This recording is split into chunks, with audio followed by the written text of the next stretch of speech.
Good morning, everybody, and welcome to session 4 in this webinar series. It's great to be here. I look forward to this all morning.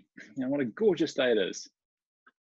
Can I just begin firstly by a big shout out to all those fantastic courier drivers around the country, especially those sub-60 people who have co-opted to help Countdown. We, probably like some of you, after a week in the booking engine, got our first delivery today. So I just want to say a big thank you to all those people who are doing that for us around the country. It's fantastic. Thank you. Today's session. Well, today I want to look again at this thing called the paragraph.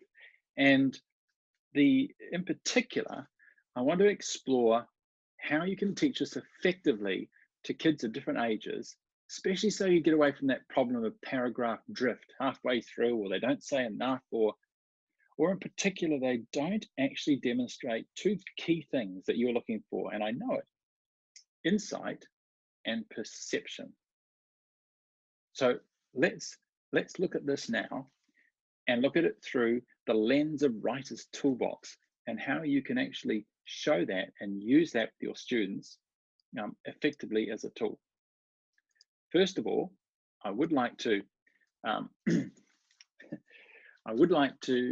show you the daily challenge. As you know, we're throwing these up every day, and just to alert you to that I do answer your questions. Thank you for sending them through, and thank you too for the people already commenting about shirts. I must say, your shirt comments are very encouraging. Tomorrow is a special announcement. Tomorrow, and all these announcements, tomorrow is fun day. I've had a week of seriousness, that's enough.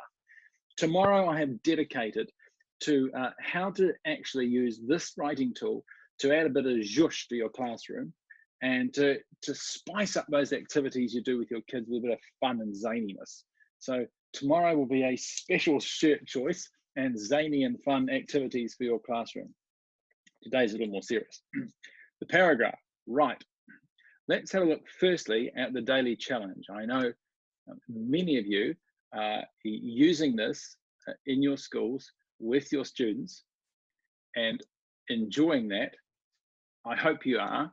Today's was quite a piece of activity. It was, there were at least 3 staff members involved carefully in not only selecting the image, but also the name of the dog groomers and the name of the dog. This was very significant, as you dog lovers know. Getting the name of the dog right, Powder Puff. We had several goes at this, but I think you'll agree, she is definitely Powder Puff. How will she, of course, get her revenge?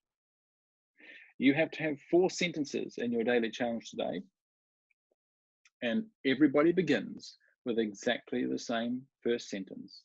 The next time Powder Puff went to Glam Dog Groomers, it would be different. And show us where you can go next. So let's talk about this thing called the paragraph. And yesterday I spoke about 2 concepts.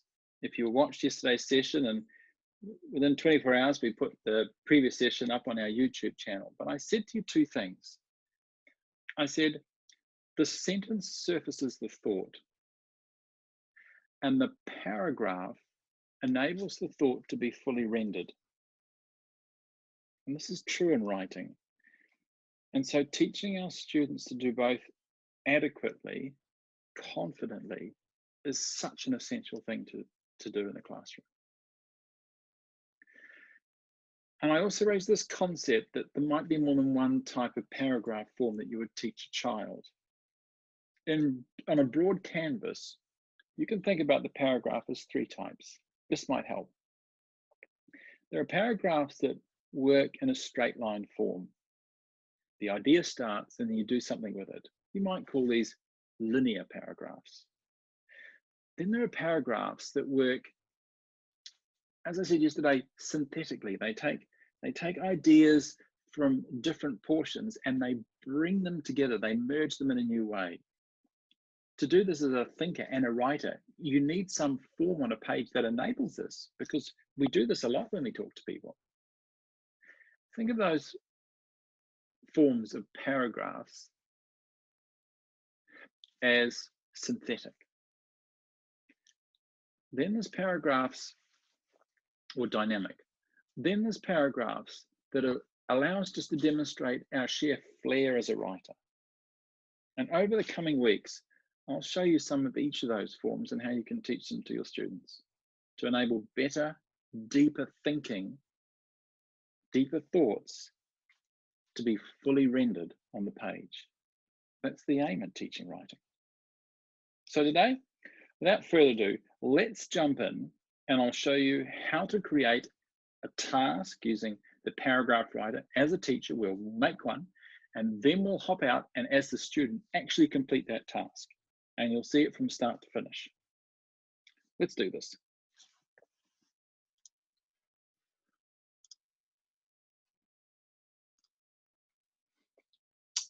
Thank you, Powder Puff.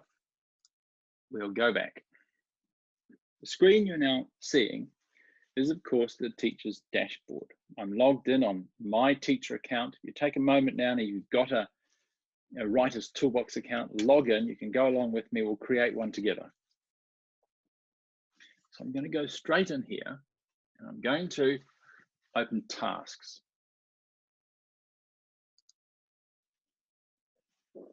And I'm going to create a new task.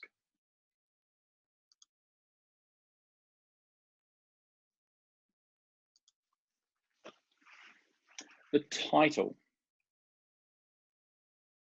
This is not the question of the task. This is just the title of the particular task or assignment that you're creating for your students.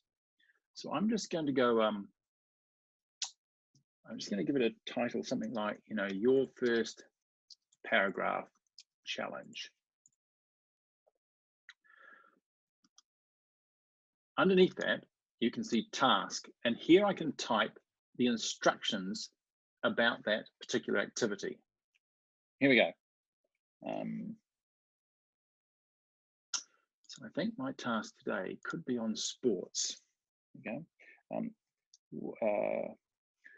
Which is the best sport in the world and why? Now, I've done something on purpose there. I put the why. It's a helpful little phrase to tag at the end of a question. And let me tell you why. Because as the student goes to respond, often as teachers we get frustrated when what's missing is the analytical or the insightful. But typically we haven't asked for it. If you demand it, if you just make it part of the question, and just casually tacking on why on the end is such a subtle way of doing it, because it says, don't just give me the answer, don't just give me a description, tell me why you've made that choice. And now it doesn't matter if the student of whatever age, I will surface justification. The student in their thinking will be forced to make a decision and render fully why they've made that decision. Now, of course, my topic is sports. This was, of course, a challenging topic and may cause some national rifts, but we'll carry on and see what happens. Which is the best sport in the world and why? Here we go. Intended year level. Well, I do know my year level. I don't have to pick it now, but I'll just do it straight away.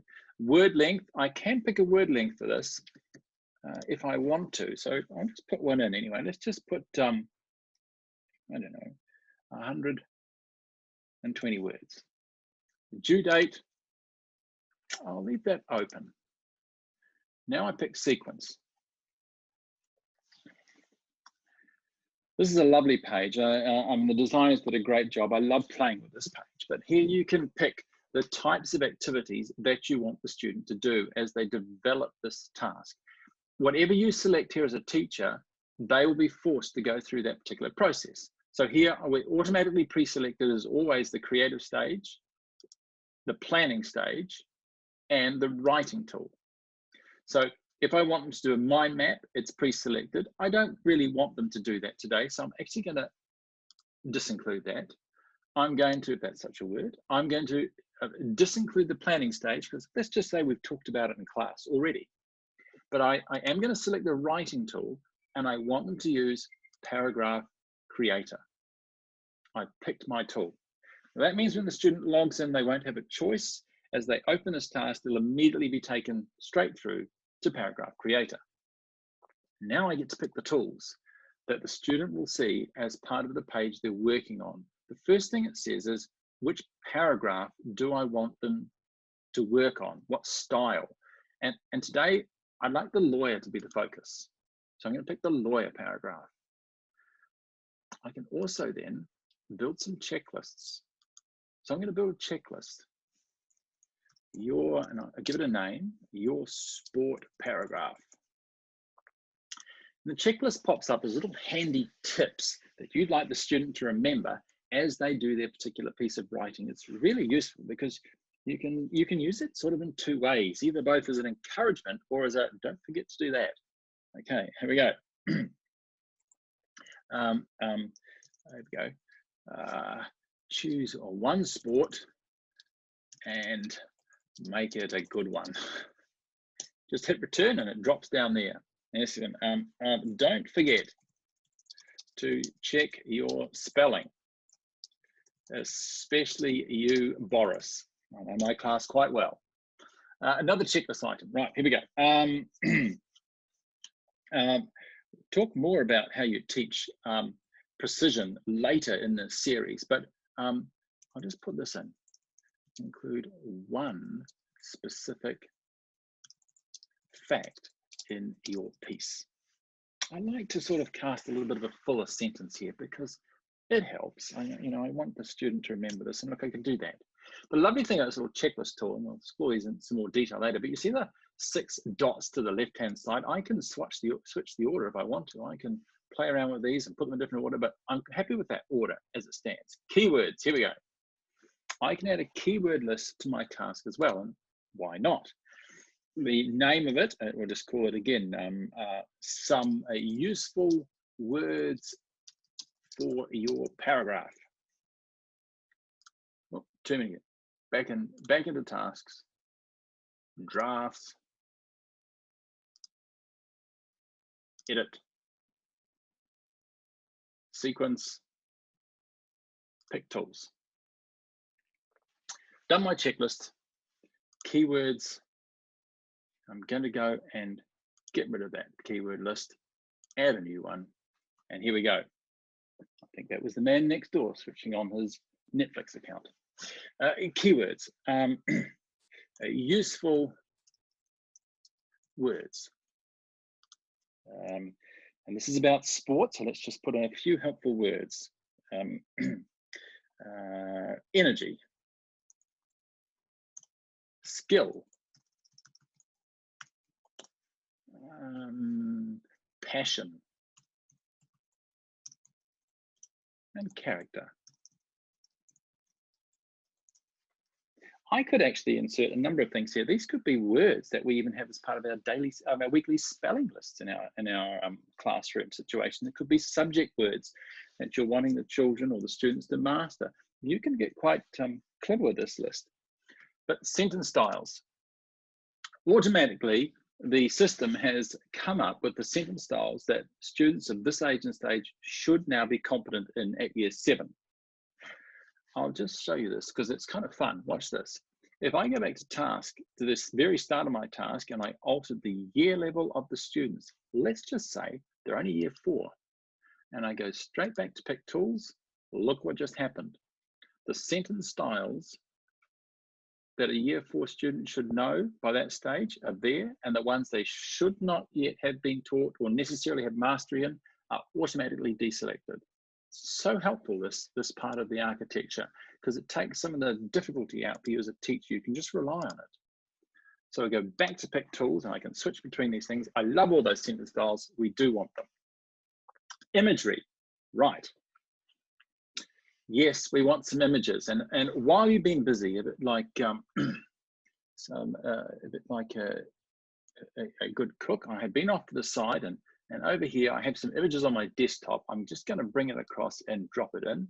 There's the sport image I quite like. I can also go to the WTE gallery and pick images from there, and we have some quite nice sport ones. Of course, there's basketball, there is rock climbing, and there is alpine skiing. Is that a sport? Yes, I suppose. Oh, there's running. Running's a sport. There we go. And there are the images that are going to come up for my students for their activity. The next step, I select Preview Task. This shows me what I have built for the students. It's a lovely way as a teacher quickly to have a complete visual, reassuring, this is when I send it out, this is what my students are going to see. And I'm looking there, I can see my keywords, those are going to come up, great. Task is there, but now I'm thinking I might like to add a little bit more to that task. And the beauty of this architecture is that I can just switch back and forth at any stage, and it's just all saved, unless the man next door switches on his Netflix account. But task info, here we go. Which is the best sport in the world and why? Today, here we go. We are going to craft, I always like craft better than write, craft a lawyer paragraph. Give it your best. Don't forget to use some of the keywords in the list. Good luck, especially you, Boris. No, you probably wouldn't do that. No, you couldn't do that in the class. Somebody would feel sort of picked on. No, don't do that. Good luck. Here we go. Right, so now back to Preview Task. There's my task, and look, it's already updated. That's what the students are going to see. Now I can send and share. I'm going to send it out to my class. The system knows I haven't set a due date, and it wants me to do that. I can click on this link and set a due date. Or I can just click finish, and that task will now go to my drafting form. I can make as many of these as I like at any time, and I'm free and not watching The Chase at 5:30 every weekday. And I've got time. I can make as many as I like and just have them stashed away. I don't need to send them out every time. I can also build these tasks and share them with other teachers in my school or in the Write That Essay community. I can also demonstrate. This is highly useful, this part of the aspect, because I can view the task myself as a teacher, exactly what the kid's going to see, and do it. So let's just today, we'll send it out to the class because I'd like to enroll as a student and do the task live in front of you. So select the due date. Here we go. Well, it's the 2nd of April, and my tasks are particularly challenged around this. So I'm going to give them to the end of the month. Send and share. And now, because I've selected a due date, my classes come up. Particularly, I think we'll go for that class. We'll send it to the whole blimming lot. Here we go. Finish. And that class is now sent. That task is sent. It's gone. So what did the student see? And how do they get help to build it? Let's explore those two right now. I'm going to log out. I'm going to log back in as one of the students in my school, Boris. For those of you out there in webinar land who are feeling Boris is particularly picked on at the moment, don't worry. Next week, we'll choose another lucky candidate. And I'm going to log in. Here we go. This is Boris's account. Let's see what Boris has got. Click on tasks up here. What class is Boris in? Monday Social Studies. Good. Go back to my desktop.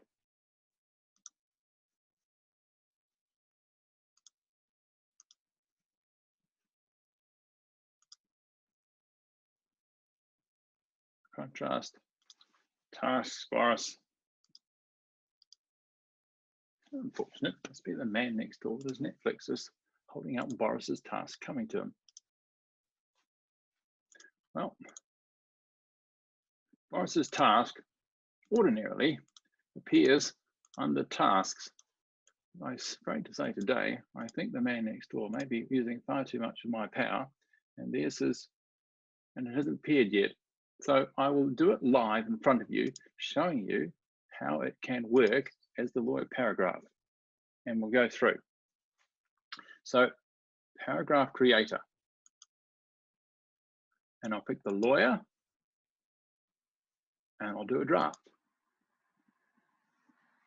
We'll even pop in imagery. There it was. And I'm going to state my point. I can even put in as a student, we'll just do it now, look. I can even put it in as a teacher hadn't. I'm going to put in the task itself. Write your best lawyer paragraph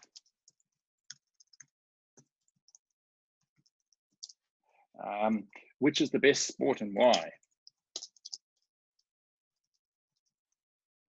There we go. These little widgets, we call them. I can move around the screen anywhere. And there's my best lawyer paragraph. So, the best sport in the world is tennis.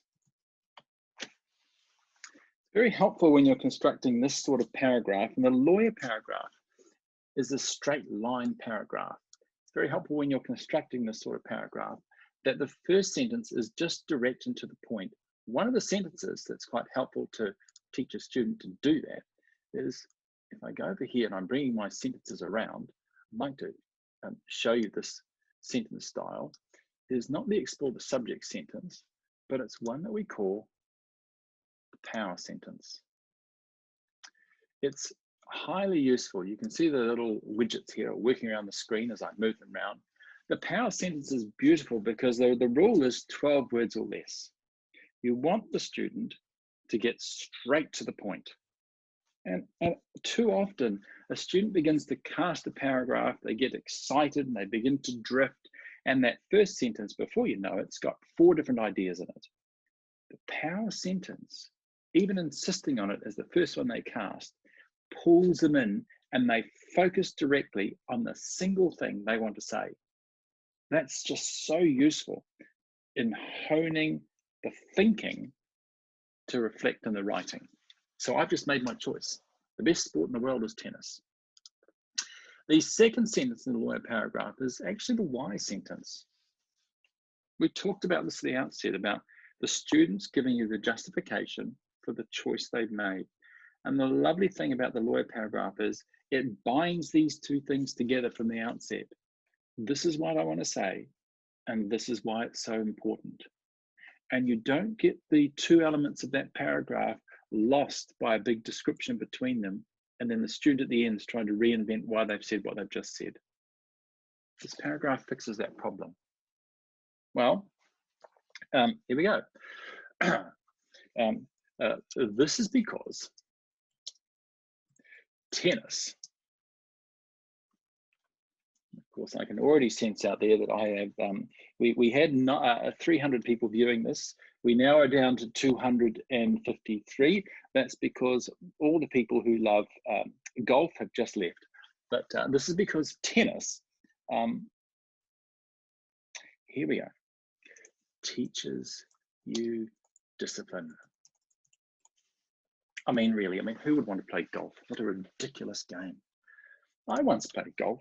I mean, who would want to wander around a field for 6 hours in the blistering hot sun and only get like 50 goes with a bat? What a total waste of time. Tennis, it's far more intelligent. Here we go. Evidence, here we go. This is where you want your student to write 3 sentences and give you the example. Why is it that this tennis is the best sport in the world? For example,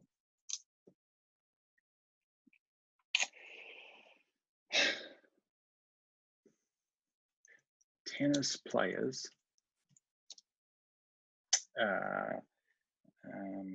They get up early every day. Next sentence. They practice for sometimes 8 hours at a time, learning all sorts of special moves and shots.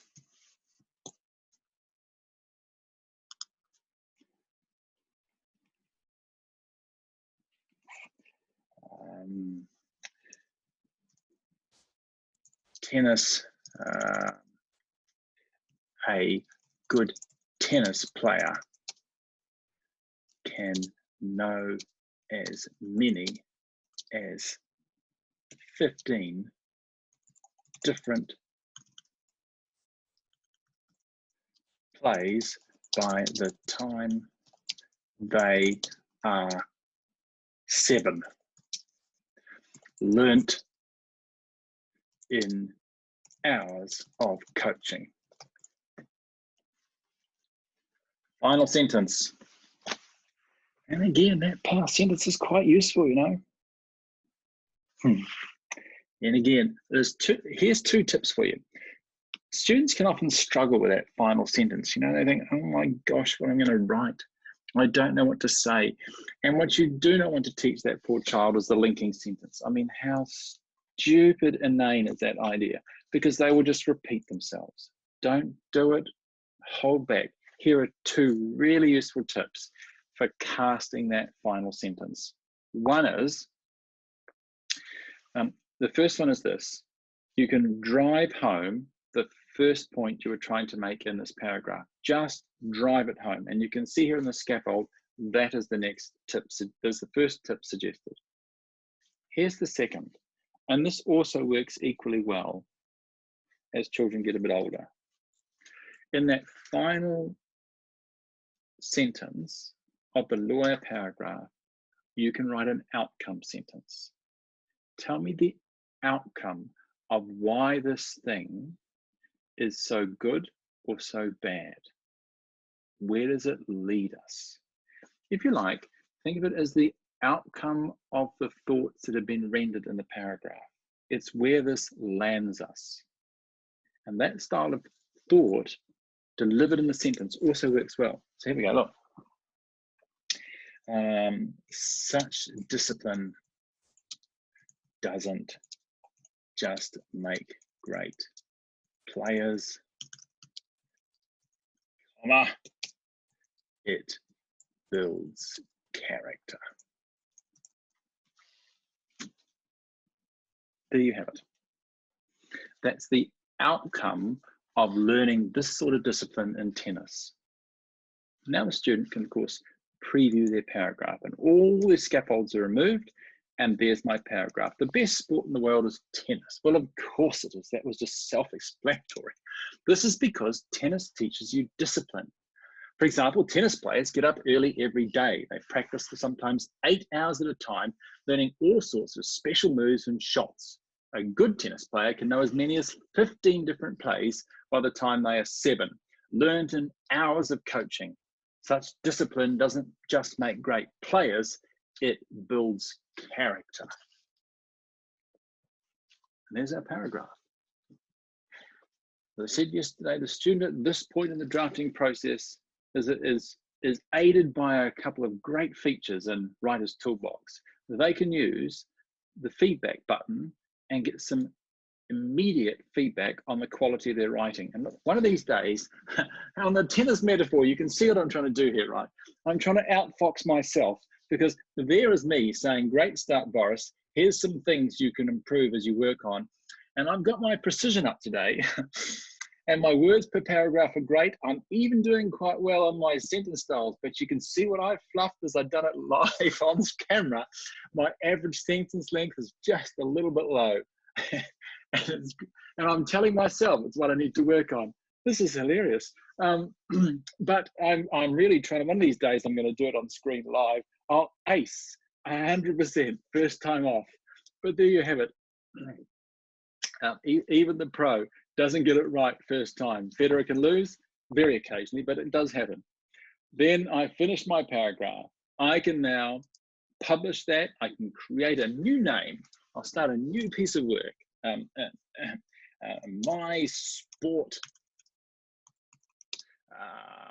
writing. Or I could have attached it to an existing piece, but I'm going to new file and send. And it's done. Well, that's us for today. Let's take a break from the sport and the tennis. And look, I'm sorry, apologies out there to all you lovely golf players. I'm sure you're wonderful people. Look forward to seeing you all again tomorrow.